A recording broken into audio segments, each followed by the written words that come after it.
So the next presentation is on the visual preference survey results for the MAC design guidelines. Ms. Petcack is coming forward.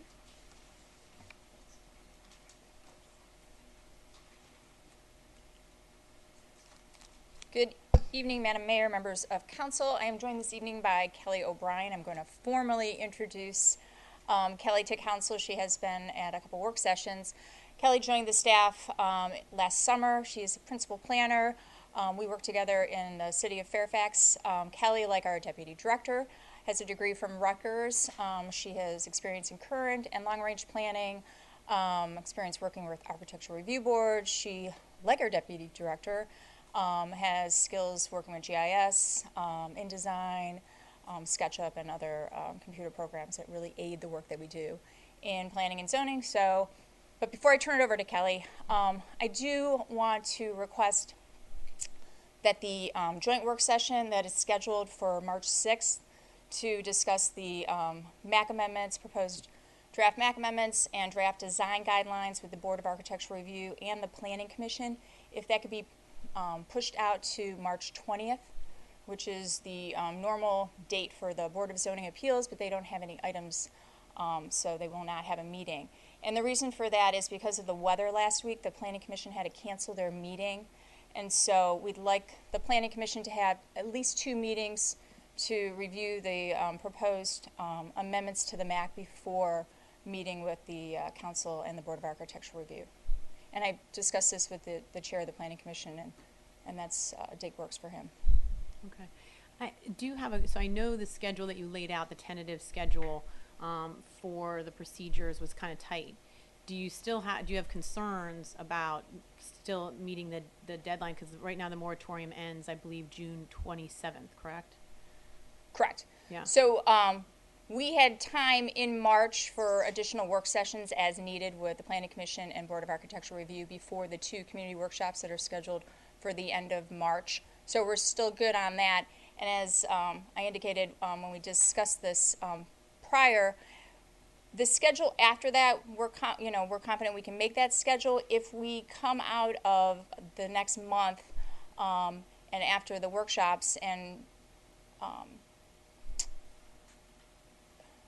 need additional time to make changes to either the MAC amendments or the design guidelines, I can come forward to you in April and say that we're going to need additional time, and we can discuss what that means for the moratorium. But as it stands right now, staff is confident that there is enough time. And what is the date we need to make that decision by? I remember we talked about that, didn't we, as a group? Well, I recall what I asked was that at that first council meeting following the workshops that we make a determination in terms of whether we can actually process the meetings, the meeting notes, posting them far enough in advance of the requirements so the community has an opportunity for input, and work on a level of schedule coordination with the transportation and land use study.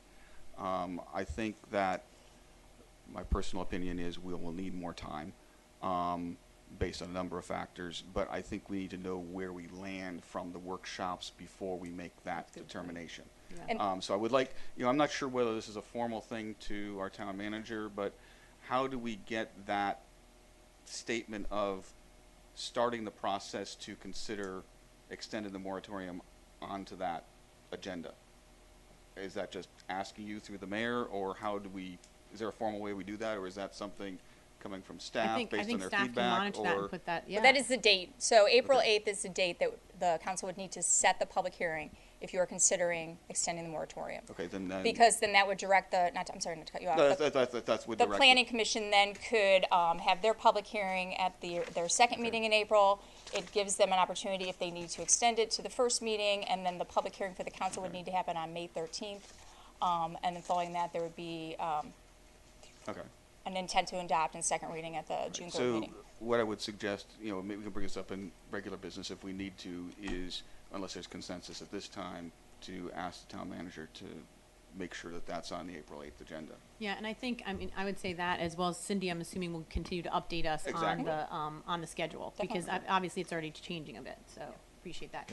Councilman Springsteen, and then I tend to agree with Councilman Noble, but I'm also concerned that we're pushing this too much. We have no fluff time, and we haven't even done the transportation component. That's not doing, that's not due in September. So I don't even see how we can vote in the MAC in June if we haven't even done the transportation component. Well, that's the point about the extension. Okay, and Councilman Majdi. I think we have too many mics on. Okay, Oh, sorry.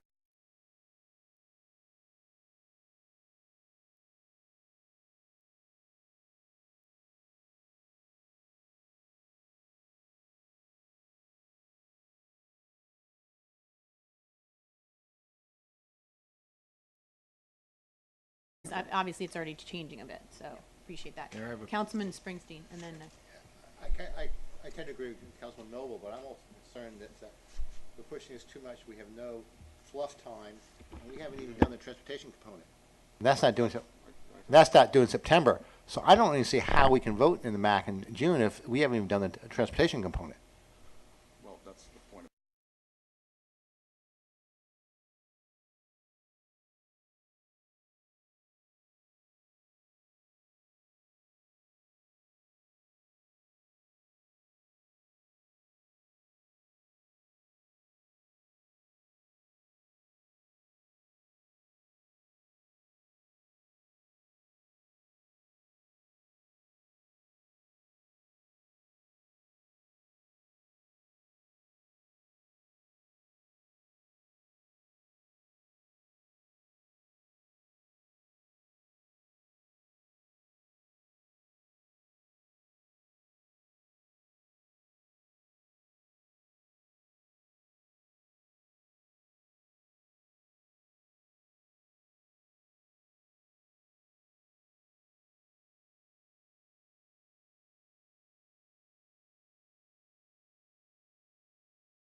Meeting and intend to adopt June 3rd.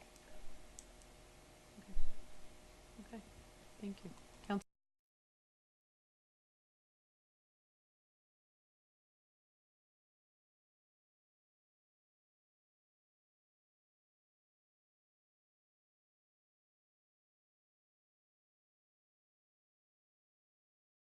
one more Majdi. question.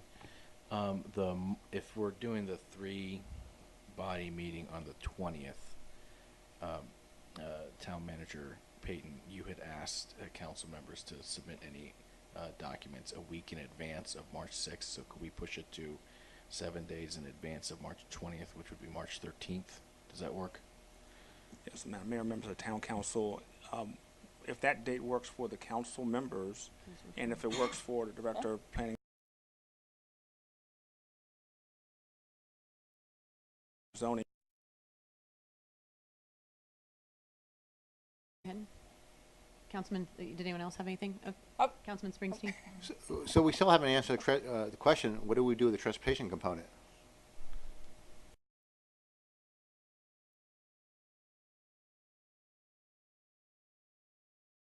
We're not going to be ready for September. Councilman Noble? Well, my opinion is that when we have the conversation about the length of the moratorium, we will discuss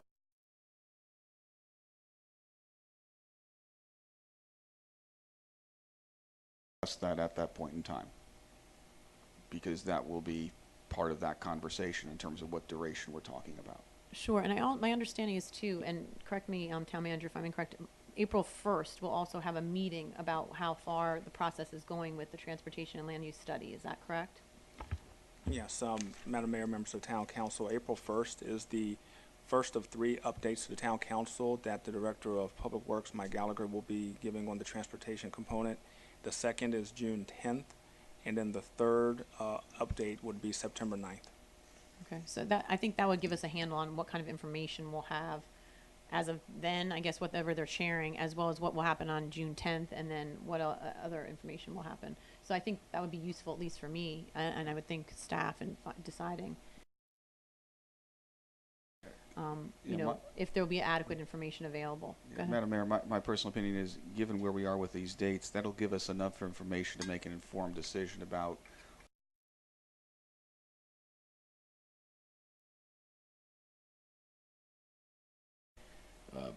informed by the study. I guess we're going to vote on that after the public hearing. So, but I can tell you, that's where my vote's going to end up. 1 out of 7. We'll see how it ends up. Thank you. Okay, Okay, I'm going thank to you. turn it over Yes. to Ms. O'Brien. Thank you. Good evening, Mayor and Council. Good evening. Thank you for having us.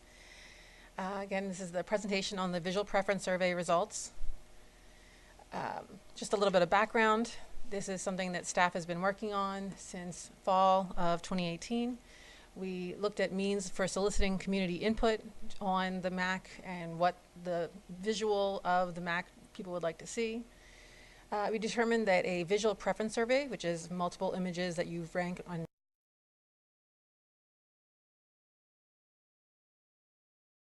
we want a star rating of 1 to 5 stars, something that we easily done online in a reasonable amount of time. We worked with the Board of Architecture Review Chair.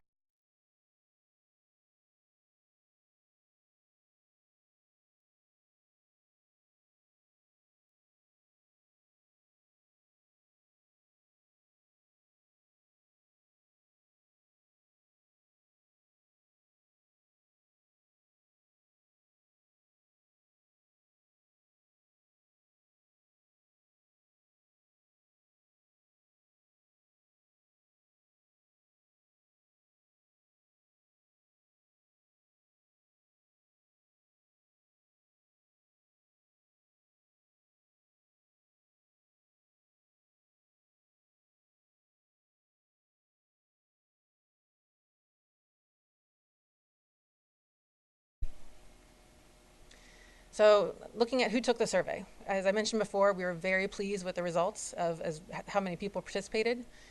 We did map all of the locations based on what we got from the survey. And of the 1,400 responses that are shown as dots throughout on the map, we verified 1,064 that were town residents or businesses, or were not duplicates or fake addresses that at least had an address in the town. Of those 1,064 responses, 397 left comments, again, which all the full comments are on the website. Predominantly male and response, a good age range, and of course predominantly residents. So this is just a quick view of the images. There were 41 images total. 10 of the 41 ranked 3 stars or greater average. And we actually have, we're looking at each one individually from highest scoring to lowest scoring. So this was the first, and the bars show you the percentage of star ratings that they received. We also looked at other methods of determination like mean or mode, and found that average gave a good view. And most of the images that ended up with a mean or mode, which would be, on this one, the highest bar is in the 4-star. So it correlated pretty well.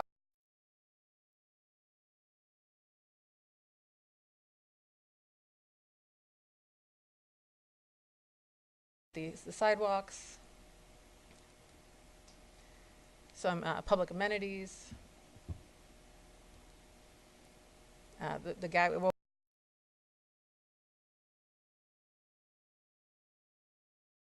we've been calling gathering space in the design guideline draft, but the outdoor seating and the architecture. We noticed a lot of the building images that scored high had that look of built over time with the varied roof, forms and heights and the step backs and the setbacks. Again, another view of the varied roof line. Another has a step back in the top and has a very clearly defined commercial base.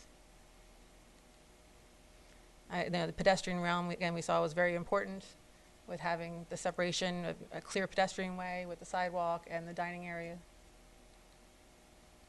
And again, the public outdoor gathering space.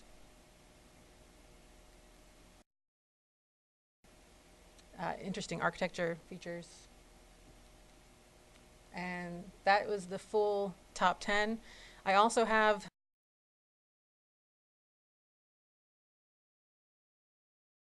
similar slides with the bars and the ranges for all the rest of the images. If there's anyone that you wanted, a specific image you wanted to see, we can go to that. But I wanted to at least show the top 10 and how that ranked down. Be happy to answer any questions you have. Any council members? Councilman Sinicki. I'd just like to say thank you to the Planning and Zoning Department and the Board of Architecture Review, especially Paul Lair and Lane Hyde, who really put a lot of effort into that. And I can really see that it was very easy to take this this survey as to the number of people that actually completed it and all that. So I wanted to say thank you because putting these type of things together is a very difficult process, and I know that the staff had worked very hard on this to get this to the point that it's something that the town can embrace and actually take the survey and get valid responses on. And so I just wanted to say thank you so much to both of you and to everybody in Planning and Zoning and Board of Architecture Review for doing such a great job on this. Thank you. Madam Okay. Mayor? Councilman Noble. I do have some follow-up comments on this. We have a whole list of comments, narrative comments from the community. I had asked in our work session, I understood there was just some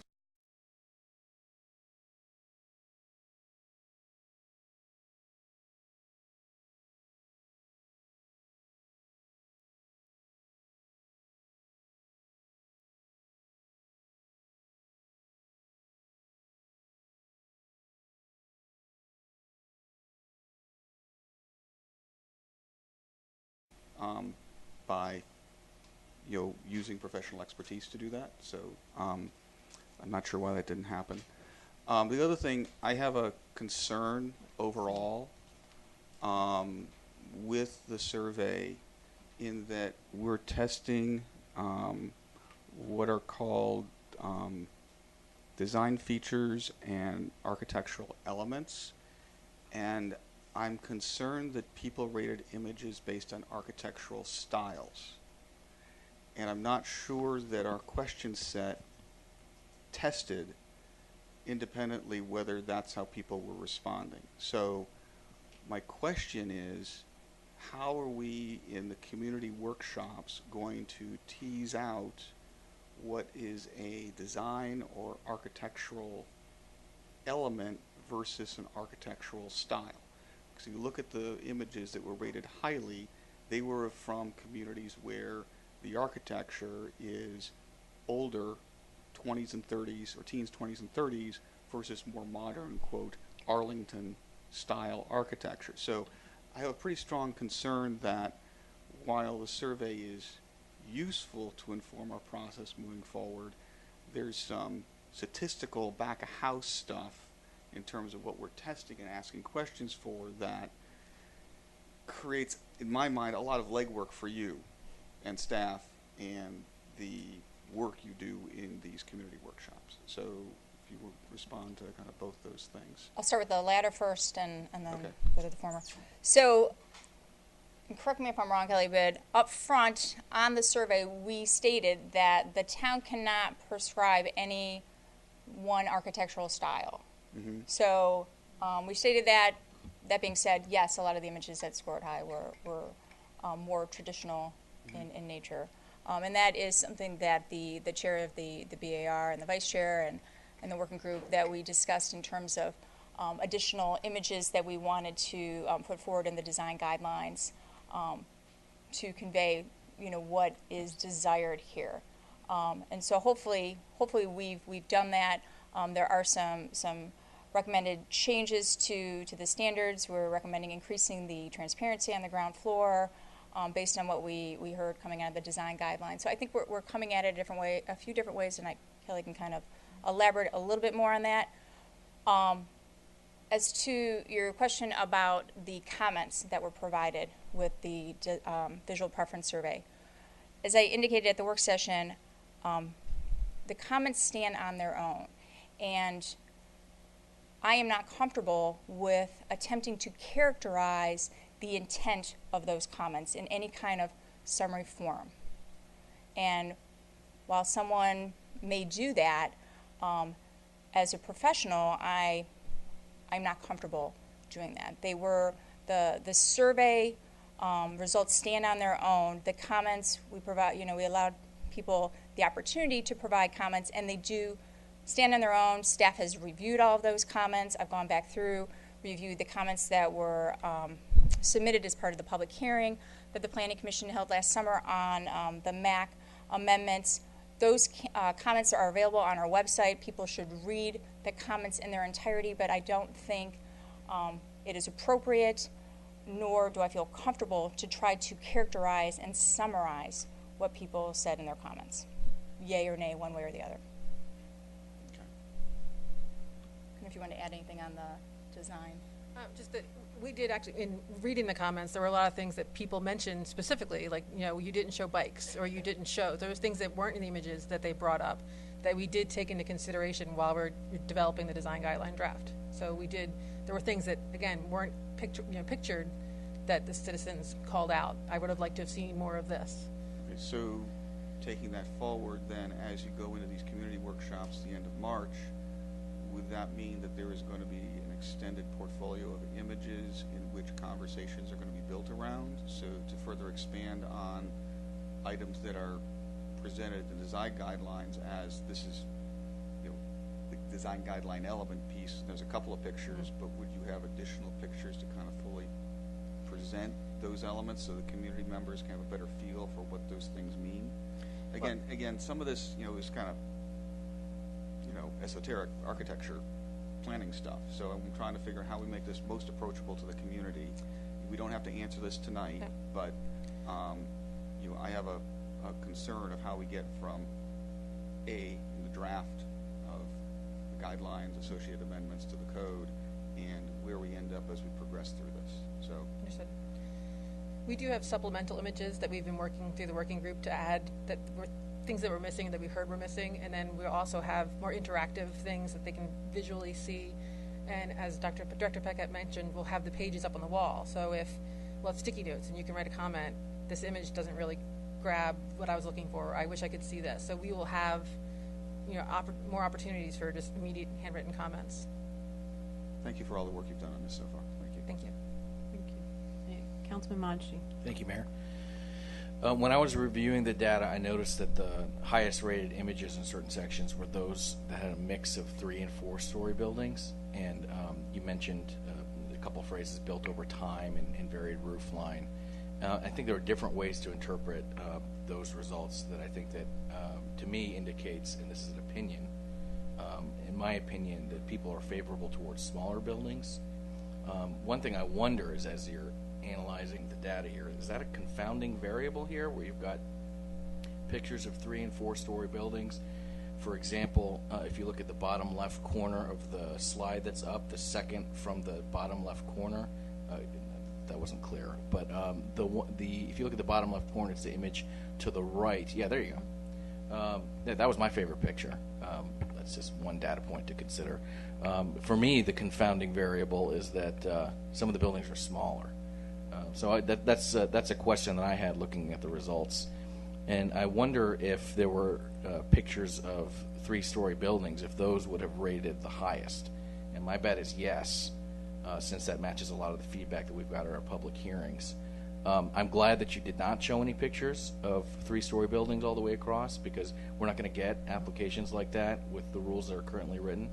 But that's how I interpreted the data. Of course, there's a lot more going on than the one issue I just raised, but to me, the elephant in the room is building height and density. Any other comments or questions? Okay, well, thank you very much for Thank you. the update on those visual preference survey.